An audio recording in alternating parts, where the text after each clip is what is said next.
જેતપુર બાદ હવે ધાંગધ્રા તાલુકાનું કોંઢ ગામ ખેડૂત આંદોલનનું નવું એપી સેન્ટર બનવા જઈ રહ્યું છે। અહીં વીજપોલ નાખવા બાબતે ખેડૂતો સરકાર સામે ઉગ્ર લડત ચલાવી રહ્યા છે।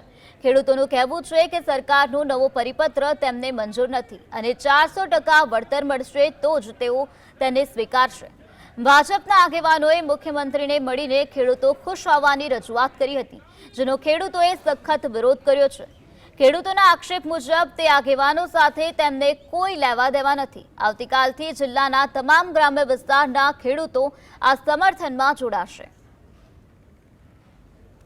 અમે રામદેવ પીરના મંદિરે બધા ખેડૂતો મોટી સંખ્યામાં એક્ટિવ થયા છીએ અને અહીંથી અમે અમારી સમિતિની આજે રચના કરી છે અને જે સરકારે જે ખેડૂતોને 2 ગણું એટલે કે 200% એ વળતર જે ખેડૂતને અમને મંજૂર જ નથી અને અહીંયાથી જે અમારા હોદ્દેદારો જે ભાજપના જે બધા ગાંધીનગર ગયા હતા અને એ લોકોએ જે કીધું છે ખેડૂતને સ્વીકાર છે, તો અમારા આંદોલનકારી આમાંથી કોઈ પણ અહીંયા હાજર નહોતા અને એમને આ કોઈ જાતનું આ જે વળતર છે સ્વીકારવામાં આવ્યું।